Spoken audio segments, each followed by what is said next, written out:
This is Fit to Succeed in partnership with NordicFitnessEducation.com with host Ben Pratt. The remaining 90% say no to personal training because they can't afford it. And that industry average has been the average for the past 100 years.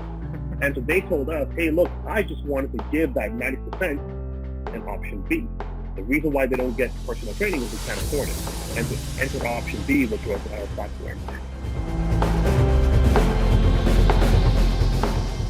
Hello and welcome to this episode of the Fit to Succeed show. This is a bonus episode that we are putting out across the internet today, particularly because we have with us the CEO of Trainerize. His name is Sharad Mohan.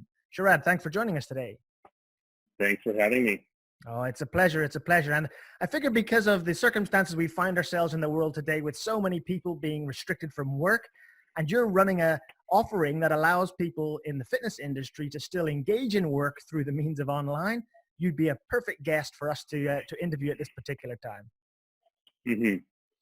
So perhaps just to give people some context as to why we've got you on the show, I wonder if we could start with what I would perhaps term as your elevator pitch. All right. If you had just 1 minute or so, Sharad, to share with people why you believe that Trainerize is a great online tool for personal trainers and fitness professionals to use, what would you tell them?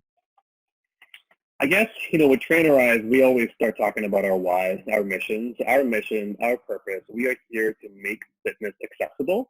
And what we mean by that is we're going to figure out how to leverage technology to make personal trainers, fitness coaches more affordable, more accessible, so you can access information from a professional coach 24 hours a day, 7 days a week.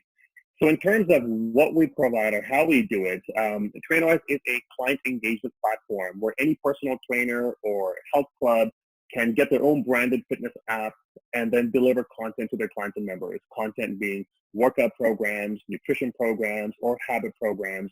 And the app allows for two-way interactivity between a client and a trainer. Mm-hmm. Mm-hmm.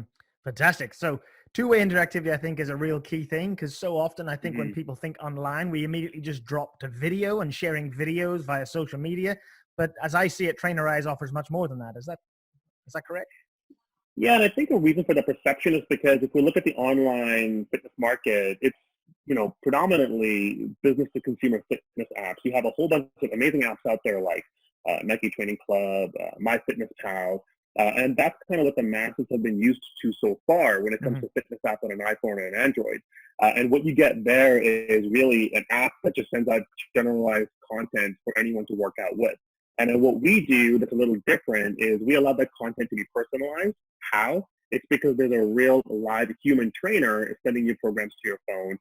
And the two-way interaction is letting your trainer know exactly what you're doing when you're working out, how many reps you pushed, plugging it into MyFitnessPal to telling the trainer how you ate, asking questions with a two-way messenger. And so that's how our solution is a little different in that it does provide that two-way interaction through fitness, messaging, nutrition. Mm-hmm. Fantastic. Now, you kind of alluded to this already that traditionally personal training has been seen as a face-to-face, in-person experience. And perhaps that was your experience as well. It's my experience in the past as a trainer also. But way back in 2008, you decided to change that a little bit and you created your own first app in a way to try and change how people interact with regards to fitness. Could you give us a little bit of background about what happened back in 2008? Sure. So we've had quite that entrepreneurial journey taking us to where we are today. In 2008, we initially actually launched your standard fitness app. Back then, BlackBerry smartphones were huge. So we did a BlackBerry fitness app and went direct to consumer. So any individual could download our app and get workout programs and work out. The reason why we built it out is because we saw an opportunity where there was really no way for anyone to track the strength progress over time and see if they're actually improving on progress. So that's why we built the app at first. What we quickly found out, though, is that we weren't necessarily very satisfied with the impact we're having on the planet. We saw people working out with our app. They loved our app. We had millions of users. It was fun to use. It was easy to use. But we quickly discovered that, hey, people weren't necessarily hitting their goals. People weren't necessarily using our app all the time. And then we discovered, hey, there's a critical component missing here. And that piece missing is the human personal trainer. And at that point, we decided to shut down that company and that app. And we spawned up Trainerize, which was the personal trainer layer on top. we still kept the elements that work in that layer below, which was a fun fitness app for people to use because you don't want technology coming in the way. And at that point in 2013 is when we made the decision to shut down the consumer fitness app and launch Trainerize. All right, fantastic. So that's a good bit of journey there from a one-way app, as you suggested, where people buy something and then you're not quite sure whether or not they're actually using it. They could just have it on their phone. That's great. But this idea of two-way interactivity, as you originally said, that gave birth to Trainerize in its original form in 2013. That's fantastic. Now, something I can think of here that perhaps many of the trainers or individuals who are already working in the fitness industry may be thinking at this point is that one of the wonderful things about being a face-to-face trainer is the way in which you build connections and relationships with the people that you train. Now, Absolutely. they may have some concerns about moving to an online model and how they may lose some of that connection. Have you got any thoughts on that? Absolutely. What I would say to address that is we're not necessarily here to replace in-person training at all. In fact, we're here to complement that experience. If you think about it right now, for a personal trainer who has a client that they see in person, they might be seeing that client of theirs maybe once a week, maybe twice a week. So in a 30-day month, if you're seeing your clients for in-person training once or twice a week, you're really only seeing that person 4 days a month. There's 26 other days where, as a trainer, you are not connected to that client. So online training allows you to complement your in-person training and be connected to your client 30 days a month, where you still see your clients in person 1 hour a week or 2 hours a week, but then you complement that training with online training. And so client engagement is the platform we really sell at the end of the day. And what we've seen is kind of the rise of this new service offering trainers are offering, which is hybrid training, where you still see the clients in person and you offer the online services to complement the in-person training.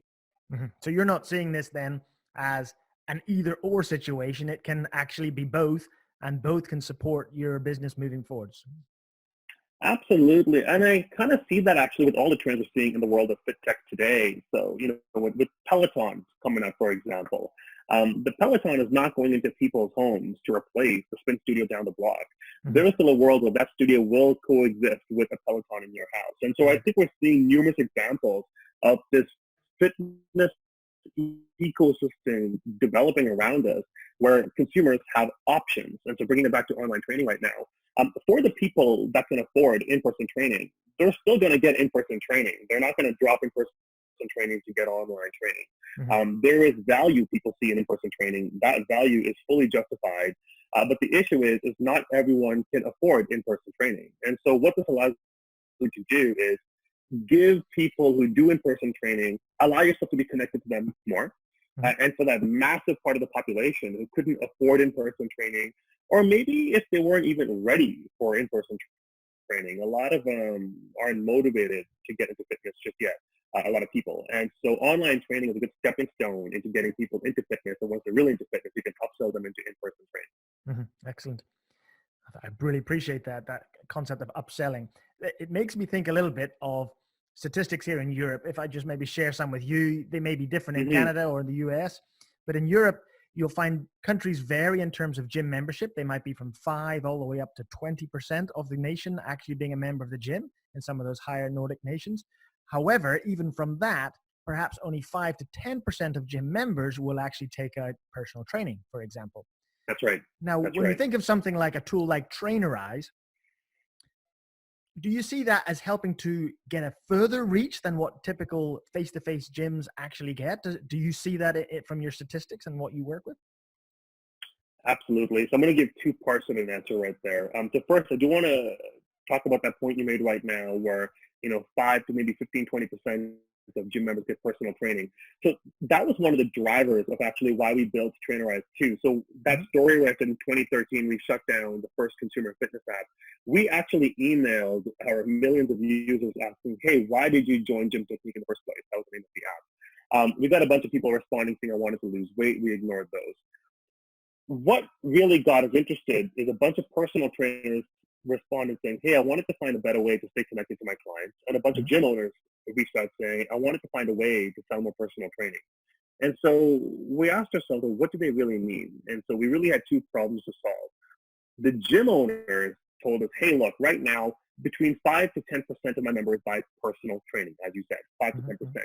The remaining 90% say no to personal training because they can't afford it. And that industry average has been the average for the past 100 years. And so they told us, hey, look, I just wanted to give that 90% an option B. The reason why they don't get personal training is they can't afford it.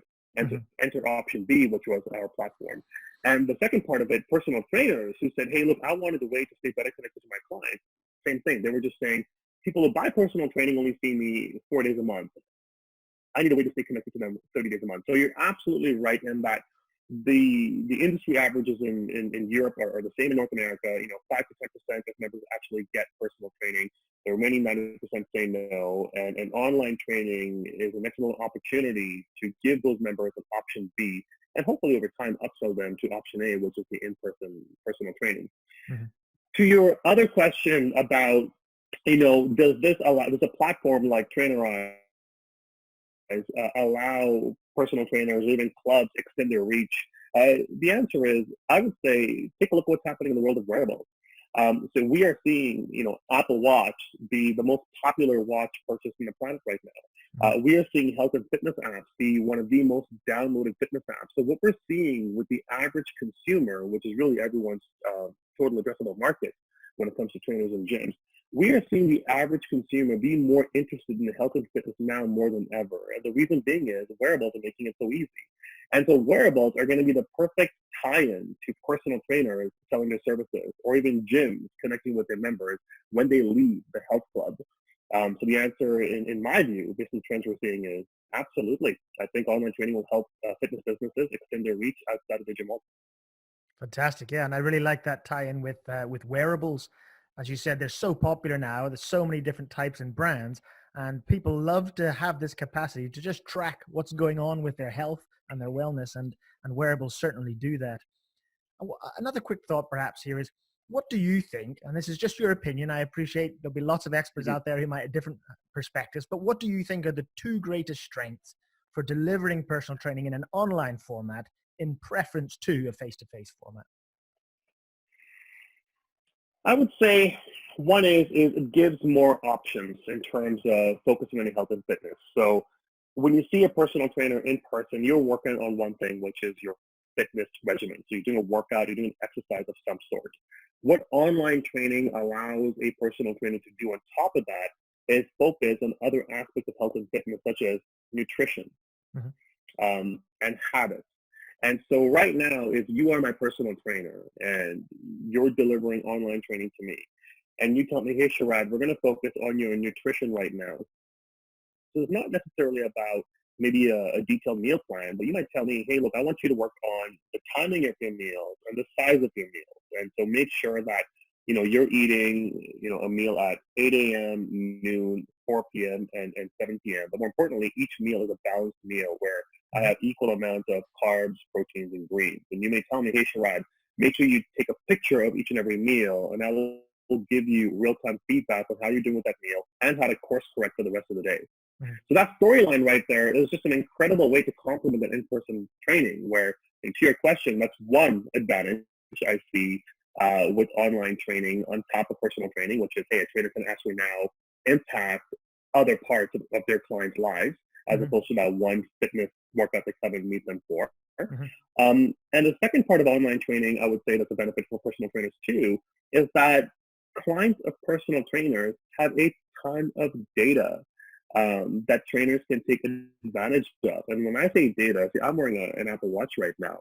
And this, watch is capturing, how I slept last night. It's capturing some mindfulness minutes for myself. It's capturing how much I'm moving today. It's capturing how many steps I've taken today.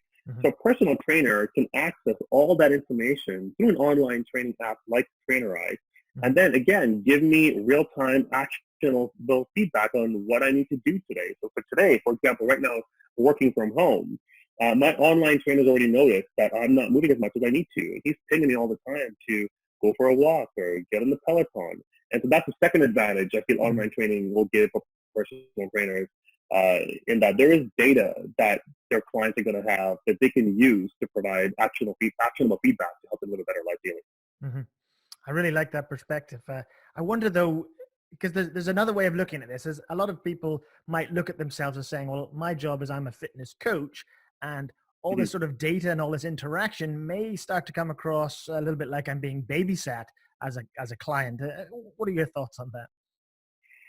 Yeah, I think this is where tools like Trainerize can help. So you're absolutely right in that, if a fitness coach does not want to analyze all this data, that's what tools like Trainerize can analyze the data for fitness coaches and kind Hmm. of bubble up information that they can use if they want to. So Hmm. it's all optional. Some clients like a lot of handholding and some clients don't. And I think tools like Trainerize allow coaches to pick and choose how they want to train clients. So we have some coaches that, have a business where they're all about high touch coaching, but they have Hmm. very few clients.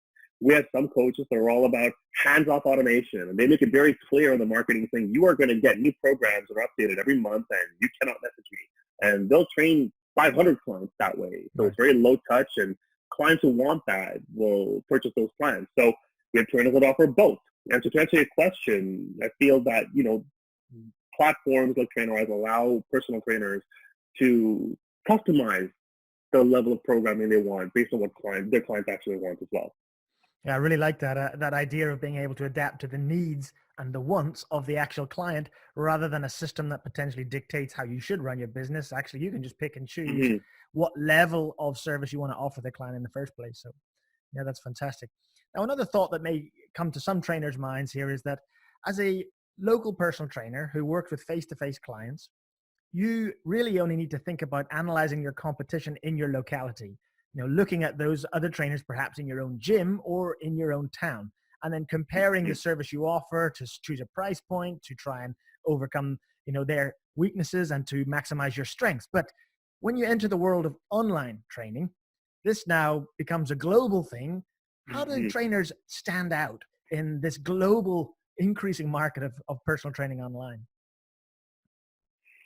Pick a niche. It's the same challenge any digital fitness business faces out there. Even our own business, we have a platform, and we could easily go direct to consumer and have a fitness app that we just take to the masses. But we were like, hey, no, like our focus is personal trainers. Let's sell to personal trainers and gyms and have them sell to their own clients as opposed to going direct to clients. Mhm. And I think that's our niche. We decided our niche is fitness businesses and even more, carved out as personal trainers. Same thing with personal trainers getting into online training. We see a wide variety of business models. The most successful ones we see are the ones where coaches decide to carve out a niche and go strong at that one niche, that one vertical. We have Mhm. coaches that focus specifically on, busy moms with schedules that don't allow them to go to the gym all the time, and they have workout programs for busy moms. We see people with that focus strictly on the business traveler and having programs specifically for them. So my recommendation is the best way to stand out is to pick a niche, really understand the pain points and the problems that niche has when it comes to the world of fitness and training, develop a program, get the message across that you're targeting that niche, market heavy, and then you increase your chances of winning in that market. Excellent. Now, one of the things I've noticed, just to sort of tack onto that particular question, is that Trainerize still allows you to search for a trainer by geography. Now, I know the first time that I saw that years ago, I thought, why would you want to search for a trainer by geography? Surely my focus here online is that I can get whatever's the best trainer for Yeah. me. Why do you still allow for that, for people to search via geography when they're in an That, online world? yeah, I'm actually glad you came across that. Well, we're not heavily marketing that offering. It's called Trainerize.me. And so that actually is part of our really long-term vision that we're Hmm. slowly chipping away at. If you would ask a company what our vision is, we envision a world where 1 billion people have a fitness coach of some sort. And we do believe we can get there by riding the wave wearable. Hmm. 10 years from now, 20 years from now, it's not going to be so far-fetched to imagine a world where 1 billion people have a wearable of some sort. Hmm. It might not even be an Apple Watch or Fitbit tracker at that point. It might be something else that comes around. The same way, over 1 billion people have a smartphone today. And so what we believe is when someone looks at that wearable and it says, hey, you took 10,000 steps, the question they're going to ask themselves is, well, now what? What do I do with that information? Well, the answer to the now what is to link it to a real life human trainer. And so what we're investing in is when a person looks at their wearable and says, now what? The answer to now what is to go to Trainerize.me and find an online trainer to Hmm. link your wearable to a trainer to give you a customized program into a little better life. Hmm. And so that's the why behind Trainerize Me. That's why we have a searchable database of our personal trainers getting on Trainerize. It's a very long-term vision to really bring this online training movement to life. Hmm. And it's very experimental right now. And so, you're right, geography might not make sense. We don't know what the answer is. It's kind of Hmm. one of the first search defaults we thought about, but already we're actually thinking to ourselves, geography makes no sense at all. And, you're absolutely right. And what might make more sense is maybe allowing people to be searched by the kind of programming they offer, the kind of niches they serve, or maybe trainers who have programs based on the kind of equipment type people have access to. If they don't have access maybe to a gym. And so we need to figure out what that search criteria is that makes sense for people looking for an online trainer. And I actually don't think it's going to be by geography. And it's one of our first mistakes we're making in that long journey Hmm. of building on this vision of ours. I appreciate your openness with that answer. I thought the answer you gave was totally different to what I was expecting. I thought that it might have been that somewhere in the data you'd observed that most people, when they start a search for a trainer, they begin by looking for a trainer in their area. But you know, clearly you've got a different vision than what I had anticipated. So that's a great answer. We use a lot of data to make a lot of our decisions. We have access to a ton of data. I bet. Um, our data right now helps us make decisions for the business we're going after today, which is that, hey, how do we make the best client engagement platform for personal trainers and nutrition coaches and health clubs trying to deliver workouts online to their members and clients? So we Hmm. use data for that side of the business. But the visionary stuff, it's a lot of assumptions. It's a lot of trial and error and changing on the fly. And, we're not going to get it right the first time. Sure, sure. That's great. Now, a lot of people who are getting into the online training space, and even those in the face-to-face training space, today spend a lot of time in building their social media profile, trying to Mm-hmm. create social media content, Facebook, Instagram, Twitter, whatever their choice of platform might be. Um, do you still see that social media and setting up a social media profile is it a complementary thing to setting up a trainerized profile? Is it something that you still think is key for helping someone run an online I think it's one of the ways. I think if you look at what's behind a social media account and building followers is really developing that sense of community. So I think if the business owner has a way to build a sense of community, then that's all that matters. And that sense of community might be through in-person events that they do. One of our customers actually, what they do is they sell personal training services to apartment condominium gyms. So there's an business? apartment building with a gym in there, and all the residences of the gym, they need personal training for that condo gym of theirs. And so they build a community by actually going to the building and having barbecue lunches. And so for them, a social media account might not make sense, but they're investing in the sense of community.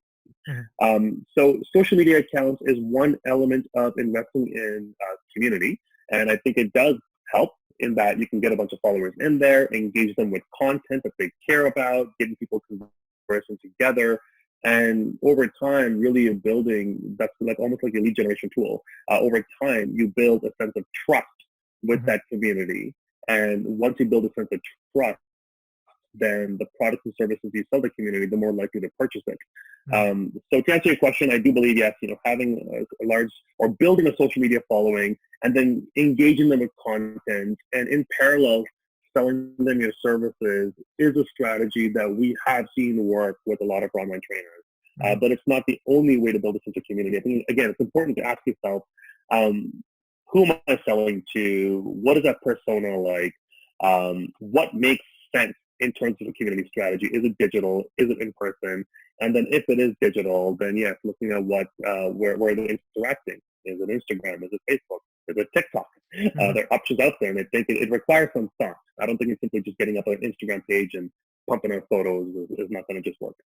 All right, excellent. Yeah, again, you're sort of feeling in towards the potential marketing niche and trying to find out where those sorts of people will tend to, like you said, gather as a community. Fantastic. Now, during the call today, we've talked a little bit about analytics and being able to have access to data. Now, I wonder, is there any particular data capture features that you have within Trainerize that you think really help to benefit the online trainer that a face-to-face trainer might not have, that you wouldn't mind sharing? Sure, yeah.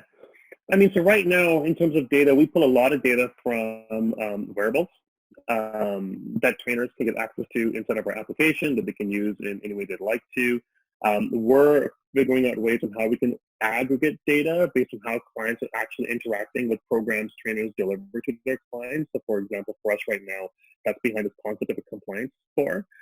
So when a trainer assigns a program to a client, how compliant is that client in terms of actually following that program? Today, a big part of it, really reliant on how much the client's inputting information. Tomorrow, we want to rely more on wearables, but that's going to be a data point that trainers can, really look at to figure out how to interact with their clients.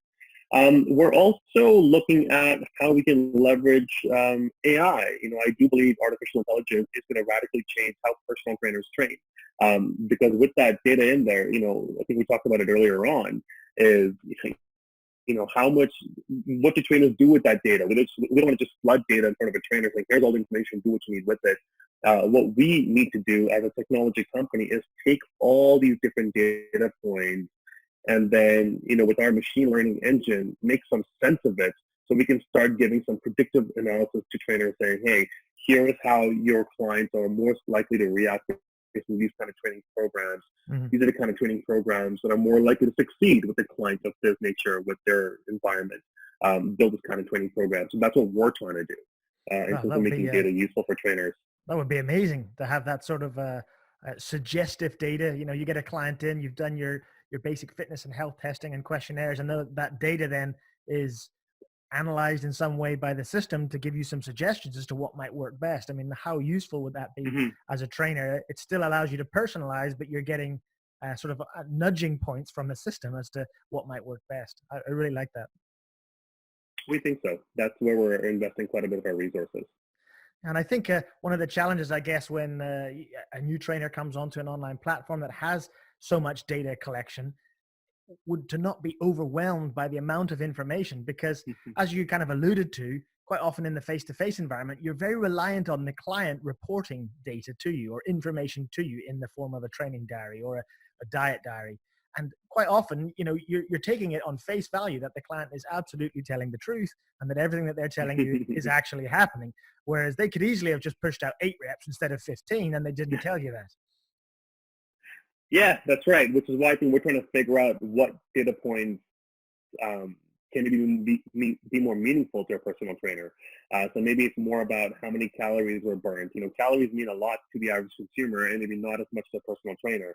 And so we have to figure out, how do we make that one number meaningful for a trainer to be able to know how hard was this workout, or how much effort did this client put into this workout at home versus how many reps did they do during this workout. Excellent. I really appreciate that. Now, is there any other aspects of modern technology in the last 2 or 3 minutes you'd like to talk about that we maybe haven't yet drawn upon? Anything else you'd like to share to benefit the listeners? I would say it's an exciting space right now. Personal trainers and gym owners should be riding this wave. Don't get threatened by everything you see around here. We should get excited about the fact that we're seeing more Pelotons get into people's homes. We should be excited about Mirror, which is giving, live personal training classes to people at home.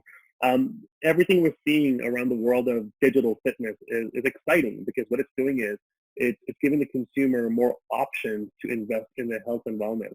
And it's important for personal trainers and gym owners to ask themselves, hey, how can I make sure that we are adding value to what the client has access to now when it comes to apps and devices, as opposed to considering it a threat. So I don't think we should consider the latest movements threats.